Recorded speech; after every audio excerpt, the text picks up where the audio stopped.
compartilhar uma mensagem está ardendo no meu coração. A gente começou trabalhar o tema discipulado dentro da nossa visão. Discipulado é o que nós chamamos de a nossa missão. Então a nossa missão, a missão da igreja é discipular. Esse foi o comissionamento que Jesus entregou na mão dos discípulos, discipular. Então a gente vai compartilhar um pouco sobre isso, na verdade é uma introdução a esse assunto. E eu quero iniciar dizendo o seguinte: todos nós somos missionários. Vamos declarar isso? Todos nós somos missionários. Se você tem o Espírito Santo, você tem uma missão, cara. Se você tem o Espírito Santo, você tem um chamado. Muitos são chamados, poucos escolhidos. Muitos são chamados, todos são amados. Poucos são escolhidos porque poucos o escolhem. Poucos respondem ao chamado, por isso poucos são escolhidos. Então eu quero compartilhar dizendo o seguinte: eu olho para essa cidade, eu olho para a nossa geração e o que eu vejo é uma grande colheita. Se você der o passo e se arriscar e se lançar para cooperar com o que Deus está fazendo, você vai fazer uma descoberta unânime. Se cada um essa semana der um passo e fala, eu vou me tornar a resposta para a oração de alguém, você vai ter uma descoberta e todos terão a mesma descoberta. Os campos estão prontos, os campos estão brancos. As pessoas estão sedentas, as pessoas estão famintas, as pessoas estão curiosas, as pessoas estão cansadas de religião, mas sedentas do rei. Não tem um ser humano que não deseje o reino mais do que tudo. Porque o que é o reino? Paz, justiça, alegria no Espírito. Então, cada ser humano que caminha sobre a face dessa terra, que tem um fôlego de vida, deseja paz. Amém? Deseja alegria. Amém? Deseja justiça. Não conheço ninguém que não deseje isso.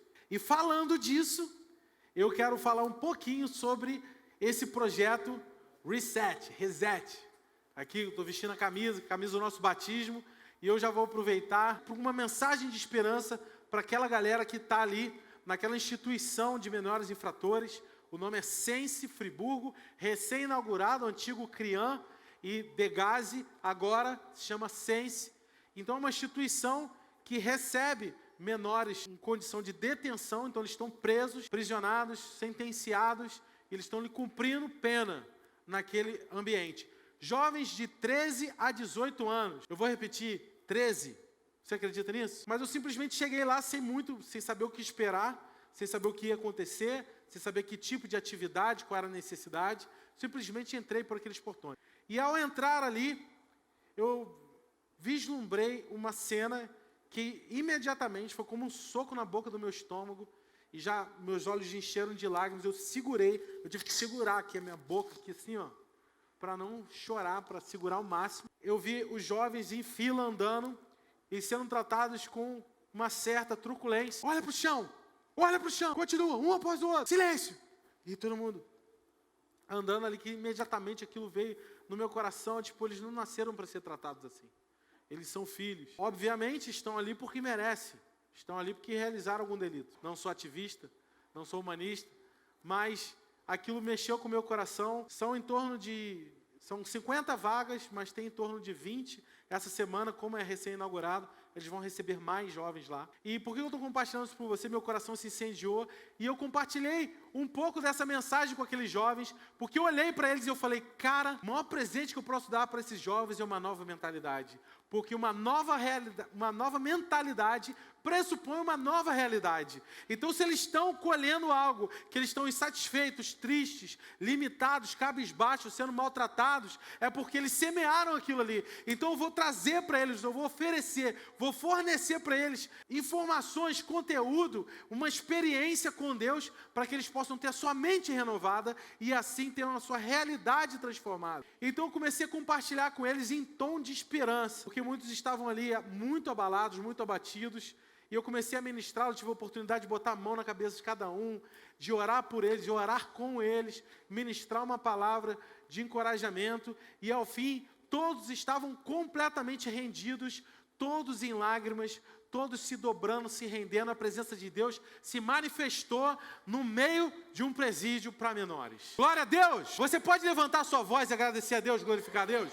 Obrigado, Jesus. Obrigado, porque o teu reino está avançando nessa cidade. Obrigado, Pai, porque nós temos um chamado, nós temos uma identidade, nós fomos resgatados, nós fomos transformados para transformar. Muito obrigado por ser coparticipante contigo da tua glória, da tua missão, continuar e dar vazão, liberar o teu rio em lugares improváveis, brilhar a tua luz no meio das trevas, em nome de Jesus. Aleluia. Olhando para eles, eu falei assim, cara, que diferença a renovação da mente vai fazer na vida deles. Eu fiquei muito estimulado, muito empolgado pela receptividade, pelo que eu senti realmente uma direção clara de Deus, uma visão muito clara, muito delineada sobre qual deve ser a minha atuação ali. Quero abrir a oportunidade para você, eu vou fazer isso agora, fazer um momento de oferta por esse projeto, porque eu quero levar para eles, se possível ainda essa semana, eu quero levar Bíblias e material de estudo para a gente poder ajudá-los.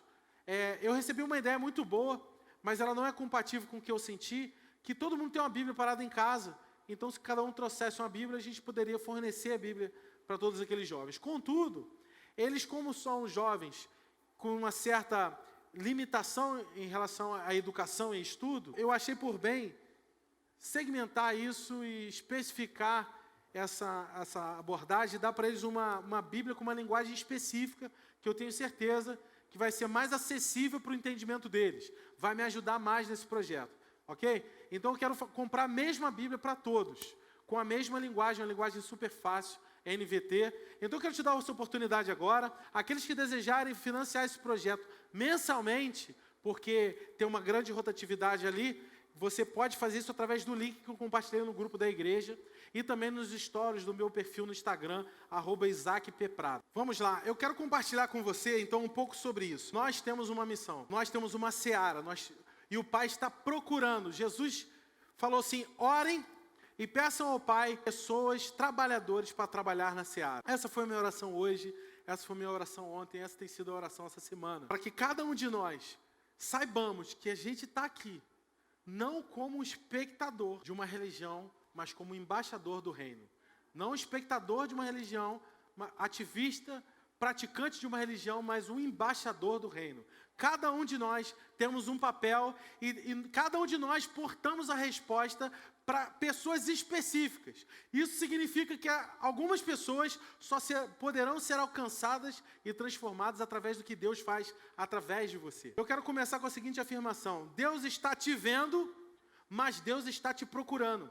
Deus está te ouvindo, mas Deus está te chamando. Ele está te vendo, mas Ele está te procurando. Ele está te ouvindo, mas Ele está te chamando. O capítulo 9, eu quero falar especificamente do capítulo 9 do Evangelho de Lucas. Esse capítulo, eu vou te contar, foi o tema do devocional essa manhã. Todo dia, eu preciso dizer para você que não é nada, aquilo não sai de mim, cara, não tem como.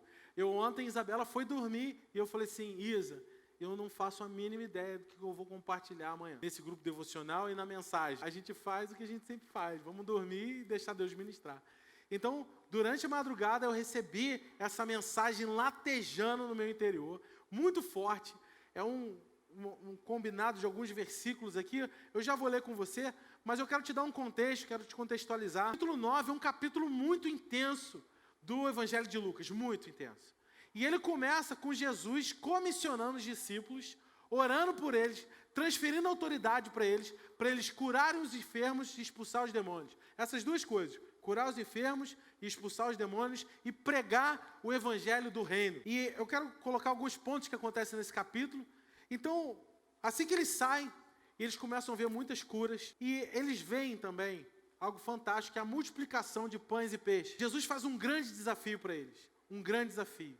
Jesus já tinha um chamado para ser discípulos, e em seguida, Jesus impõe alguns desafios a eles. E um deles é a multiplicação dos pães e peixes. Você se imagina, se coloca no lugar de Filipe, discípulo de Jesus. E Jesus chega e entrega nas suas mãos um cesto, peixes e pães, e fala assim, agora alimenta a multidão. Se coloca no lugar dele. Bonke, aquele evangelista famoso na África, ele colocou da seguinte maneira. Você imagina, eles com o cesto na mão, olhava para Jesus, olhava para a multidão, olhava para o cesto, olhava para Jesus, olhava para a multidão, tipo assim, eu acho que não dá.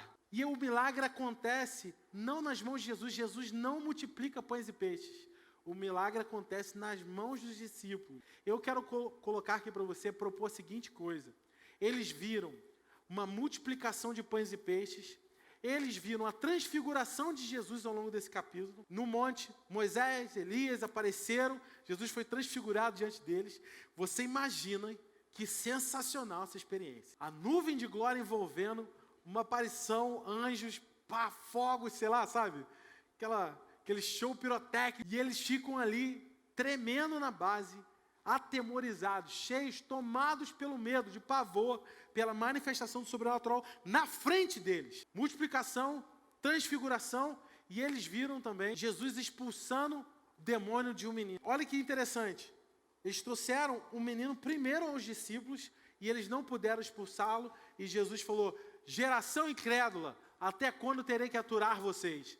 E ele fala, essa caixa só sai com jejum e oração, ele expulsa. Então, eles veem algo fantástico. Eles veem um demônio sendo expulso. Algo difícil, algo crítico, uma pessoa extremamente oprimida, extremamente possuída, completamente tomada por um espírito maligno, e eles veem uma grande libertação. Então, eles veem quatro. Três coisas são incríveis. Mas a quarta acontece bem diante dos olhos deles. Eles começam a ver os milagres acontecendo. Então a coisa mais incrível que acontece nesse versículo é que o que antes só Jesus operava os milagres, só Jesus fazia os milagres, agora Deus faz os milagres através dele. Essa é uma mensagem para você. Eu quero te encorajar. Eu sinto que a gente vai atuar em duas coisas dentro do seu coração: frustração e timidez. Então um lado seu está um pouco frustrado sobre questões ministeriais profundas, traumas ministeriais, e uma outra parte de você fica meio reticente em dar um passo e se arriscar para ser usado por Deus. Então, nós vamos trabalhar essas duas coisas hoje. Quanto mais isso acontecia, mais as pessoas ficavam perplexas, extasiadas, empolgadas, impressionadas. E toda vez que ocorre uma manifestação do sobrenatural, isso provoca algo no interior do coração do homem. Sabe o que é? Isso arranca uma rolha do nosso interior. Eu sei, porque eu falo que isso aconteceu comigo. Isso arranca uma rolha do nosso interior, uma sede por propósito, por sentido, por significado. Isso rompe algo no nosso interior. Quando você olha o sobrenatural, você fala: eu quero viver isso. Eu quero viver algo que vai além de mim mesmo. Eu quero viver algo, eu quero fazer algo decente com a minha existência. Eu não quero simplesmente sobreviver, eu quero viver. Eu não quero apenas existir, eu quero viver. O sobrenatural tem esse poder de suscitar fome, sede por relevância, por viver algo poderoso, viver o projeto, o plano de Deus para a sua própria vida. O sobrenatural provoca isso. E o que acontece é que os discípulos os 12 já tinham sido comissionados, mas tinha uma multidão que queria viver aquilo, que estava despertada, que estava provocada e fala: eu quero viver algo importante, eu quero viver algo que faça sentido para a minha vida, eu quero algo mais do que pagar a conta, ver Netflix e dormir. A multidão anseia por isso, mas Jesus já tinha escolhido os 12. E as pessoas começam a assediar Jesus e falam assim: poxa, eu queria ser discípulo também. Eu não sei como você se sente em relação a isso, mas eu sinto uma mensagem para compartilhar com a igreja essa noite. Talvez você sinta assim, a deriva de seu propósito, a deriva do seu chamado. Você sinta que uma área da sua vida morreu por erro de homens, de pessoas. E as pessoas sempre vão errar. Alô, quero te dar uma boa notícia. Se você lida com pessoas, em algum momento elas vão te decepcionar. Em algum momento elas vão te frustrar. Então conte com isso. Agora, coloque a sua expectativa, deposite em quem não falha, meu. Porque quem te chamou não foi homem, quem te chamou foi Deus. Foi o próprio Jesus que está te chamando essa noite. Então existe algo poderoso que Ele quer fazer no coração de cada uma das pessoas aqui. Alguns sentem: passou de mim o tempo, passou o time, passou o meu momento. Mas eu tenho uma boa notícia: a seara é grande e Jesus está chamando todo mundo. Nós temos muito trabalho, cara. Nós temos muito trabalho. Não é para ser as coisas do jeito que elas são. Não estamos aqui fazendo hora esperando Jesus voltar. Não é isso. Estamos preparando a volta do Senhor. Amém? E como nós preparamos? Trabalhando.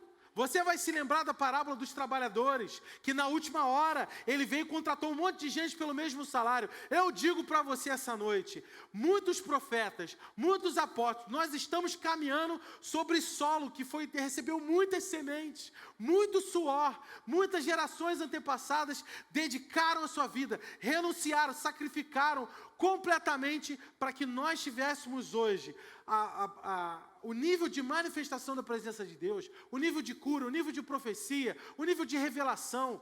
Quantas coisas na história da igreja foram desencadeadas por oferta de pessoas, inclusive o fundamento dos apóstolos. Nós temos algo, Hebreus capítulo 11 diz o seguinte: visto que estamos rodeados, capítulo 12, versículo 1, tão grande nuvem de testemunhas, corramos com perseverança a carreira que nos é proposta, livrando de todo o peso de embaraço. Eu quero dizer para você, existe algo que não é pecado, que está te embaraçando. Visto que nós estamos rodeados, você imagina que você entrou no Maracanã e tem uma plateia, tem uma arquibancada inteira lotada, cheia de heróis da fé, cheia de apóstolos, de discípulos, e está todo mundo assim, ó, vai, torcendo, porque chegou a nossa vez. Essa é a nossa vez, esse é o nosso tempo, o tempo de pegar esse bastão e levar adiante, amém? É o tempo de fazer algo, de cooperar com algo que Deus está fazendo. Essa é a nossa hora. Então não vamos aqui ficar esperando as coisas acontecer e cair do céu. Então, ao mesmo tempo que a gente fica esperando coisas se manifestar diante de nós, Deus, o céu está esperando que as coisas se manifestem através de nós. Você pegou isso? E eu quero dizer uma coisa, essa é uma mentalidade que não é a mentalidade do reino. Vou te explicar. No deserto, o povo foi chamado, foi liberto para sair de uma realidade de escravidão em direção à terra prometida. Eu digo para você, você foi liberto, você foi resgatado das trevas e você está num trajeto, saindo da vida que você tinha mundana, da velha vida, do velho homem, e você está numa jornada rumo ao reino de Deus. Só que isso já está disponível. Você não precisa gastar tempo no deserto, não precisa. Porque isso já está disponível, a realidade do reino. A terra prometida, o reino, já está disponível para nós. Mas o que acontece é que no meio do percurso, nós passamos por alguns desafios para eliminar crenças, incredulidade, remover isso da nossa vida. Porque muitos saíram do Egito, mas o Egito não saiu deles. E aí, eu quero falar, talvez você aplique isso relacionado a alguma área moral. O cara saiu do Egito, o cara tinha uma conduta X. Aí agora o cara está na igreja, permanece a mesma conduta. Eu não estou falando do aspecto moral, estou falando de mentalidade. Tem uma mentalidade específica de deserto que é a seguinte: nós aguardamos a manifestação sobrenatural acontecer diante de nós. Assim como o povo aguardava o maná cair do céu, assim como o povo aguardava a coluna de fogo para iluminar durante a noite e aquecer a nuvem, para aliviá-los de ser castigados pelo sol, a sombra da nuvem. Então muitos de nós estão aguardando Deus fazer os milagres por nós, só que tem uma característica peculiar sobre você aguardar Deus fazer um milagre de forma soberana na sua vida. É sempre sustento, é sempre básico, é sempre só um manazinho. Você imagina a sua dieta ser a base de pão sírio. Uma vez eu vi uma foto do que viria a ser o maná, era como se fosse tipo uns sucrilhos molinhos, sabe? Assim, uns flocos, eram flocos. E aí eles juntavam aquilo ali, fazia massa, assava, e aquele era o maná. Então tudo que você espera cair do céu vai ser só sustento. Você não vai passar necessidade se você estiver professando: Deus é o meu pai, meu bom pai, e Ele cuida de mim. Ele vai cuidar de você e vai te dar o suficiente. Agora, se você quer ir para a terra do mágico abundante, uma nova terra exige uma nova mentalidade. Porque na nova terra, na realidade do reino, Deus faz um milagre não por você, mas através de você. Estão me acompanhando? Então, os discípulos estavam nesse capítulo da sua jornada. O capítulo em que eles deixaram de ver Jesus fazer os milagres diante deles para fazer os milagres através deles. Estão me acompanhando? E aí, o que acontece? Existem três tipos de resposta ao chamado de Jesus, à voz de Jesus. Porque Jesus está chamando todo mundo hoje. Jesus está chamando você, Jesus está me chamando a gente levar a resposta para essas pessoas com amor e poder. Amor e poder. Essas são as duas maneiras que Deus espera que a gente entregue algo para o mundo, o reino para o mundo, através de amor e poder. Manifestações de amor manifestações de poder. Ele vem e ele está caminhando no trajeto, ele estava deixando a cidade de Nazaré, indo em direção a Samaria, e no meio do em direção a Jerusalém, com uma expressão resoluta de que ia em direção a Jerusalém, uma longa jornada, uma jornada de dias, e no meio dessa jornada, no meio do caminho, pessoas o abordam. E a primeira delas, a gente vai encontrar aqui quais 3 tipos de resposta contra nesse cenário aqui. Lucas capítulo 9, versículos 57 a 62 diz o seguinte: enquanto andavam pelo caminho, alguém disse a Jesus: eu o seguirei onde quer que eu vá. E Jesus respondeu: as raposas têm tocas onde morar e as aves têm ninhos, mas o Filho do Homem não tem nem sequer um lugar para recostar a cabeça. E outra pessoa lhe disse: siga-me. O homem, porém, respondeu: Senhor, deixe-me primeiro sepultar o meu pai. E Jesus respondeu: deixe que os mortos sepultem seus próprios mortos. Você, porém, deve ir anunciar o reino de Deus. Outro ainda disse: Senhor, eu te seguirei, mas deixe que antes eu despeça da minha família. E Jesus lhe disse: quem põe a mão no arado e olha para trás não está apto para o reino de Deus. E depois disso o Senhor escolheu outros 72 discípulos, os enviou adiante, de 2 a 2, das cidades aos lugares que ele planejava visitar. A primeira é aquela pessoa que, capítulo 9, versículo 57, que basicamente é aquela pessoa movida, auto-orientada por iniciativa. Vê uma coisa maneira, se empolga. Se empolguei. Pessoas que reagem rápido, impulsivas, e falam assim: eu quero isso. E eu quero te dizer uma coisa: não tem como você seguir Jesus por iniciativa, apenas por resposta. Porque em algum momento da caminhada vai haver uma tempestade, e o que vai te sustentar é a palavra de Jesus, que você vai passar por outra margem. A sua iniciativa vai falhar nesse momento. Sinto muito. A hora que aperta, o medo acende, a incredulidade brilha, e meu irmão, se você não tiver uma palavra te sustentando, você vai ficar pelo caminho. Então não me venha com empolgação, com iniciativa para Jesus. Simplesmente ouça a sua voz e obedeça. É muito simples. É muito simples. Eu percebo, no meio da nossa igreja, a atitude de muitas pessoas estão pautadas em conveniência, em coisas que dão certo, coisas que correspondem às suas expectativas, às suas razões, aos seus conceitos. Meu irmão, acorda, não é sobre isso. Não é sobre o que você acha. Não importa o que eu acho. Não importa o que eu acho.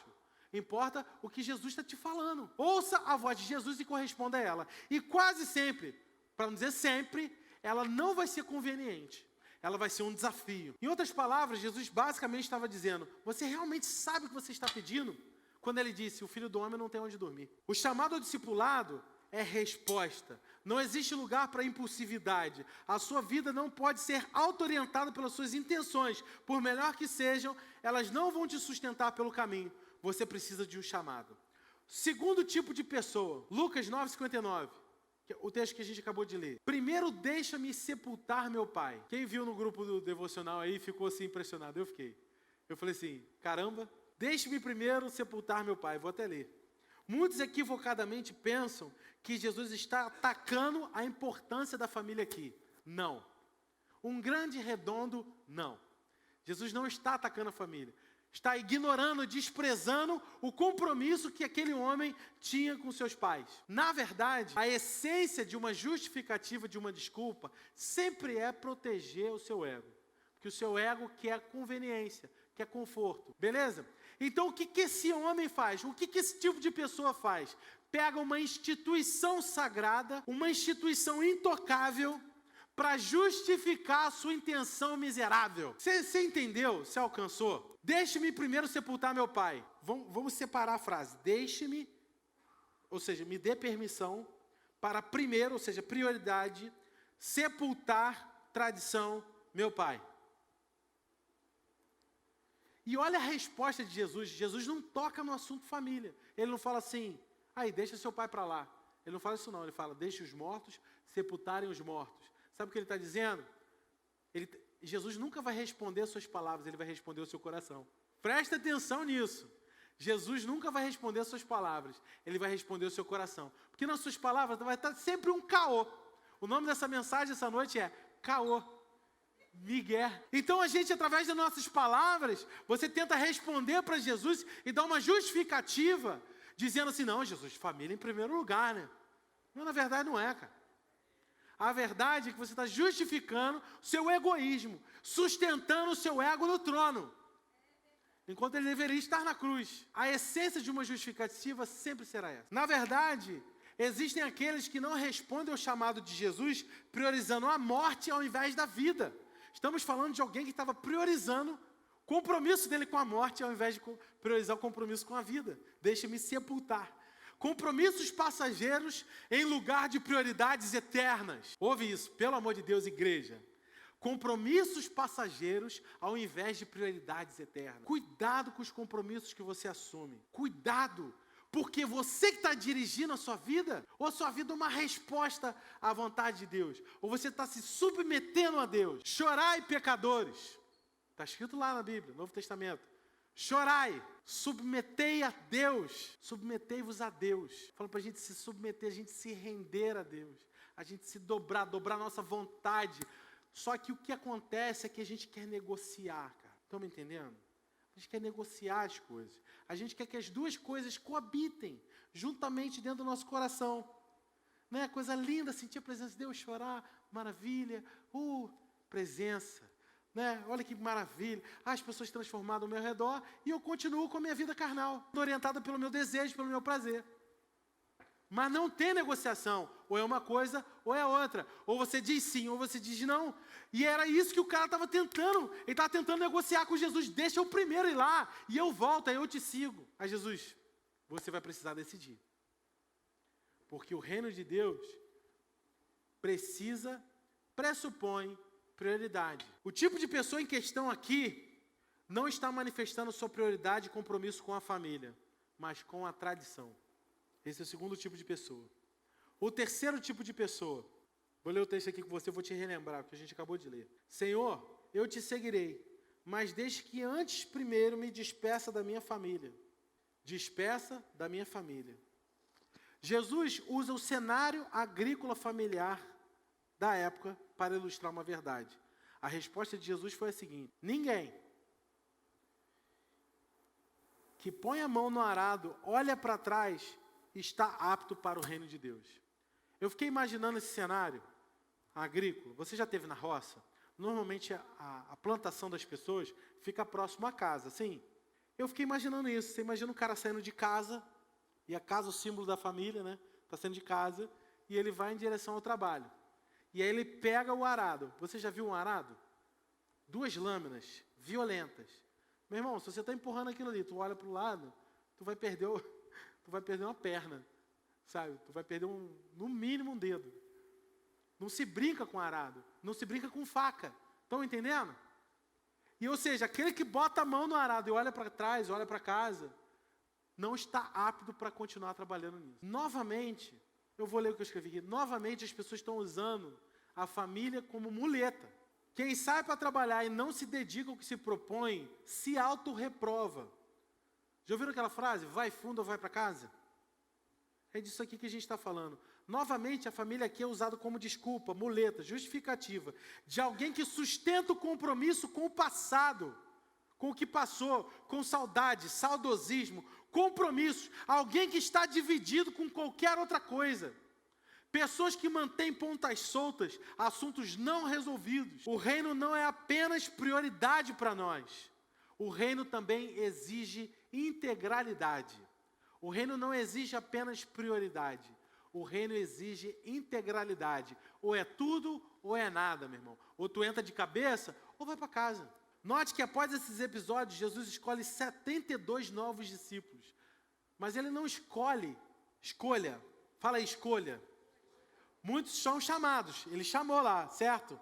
Mas alguns manifestaram esses 3 tipos de respostas e não foram escolhidos. Mas ele escolheu 72. E em seguida o versículo que vem é: porque a seara é grande, orem para que o Pai envie trabalhadores. A seara é grande.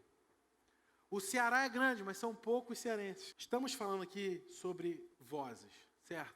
A voz de Jesus chamando. E as vozes de justificativa no seu interior para não responder esse chamado. Ou seja, estamos falando sobre questões do coração, sobre condição, sobre o estado do seu coração. Está me acompanhando? Sim. O que você permite, o que você autoriza, que voz você autoriza falar na tua cabeça, que voz você autoriza ocupar os seus pensamentos. Olha que interessante, tradição judaica, só existia uma justificativa para a pessoa deixar a família. Uma. Estudar a lei, estudar a Torá, estudar o Pentateuco, os 5 primeiros livros da Bíblia. Você vai se lembrar de Samuel, que sua mãe dedicou ao templo, e ele cresceu desde criança no templo, estudando a lei. Sim? Não parece que Jesus, muitas vezes, ele ataca a questão da família?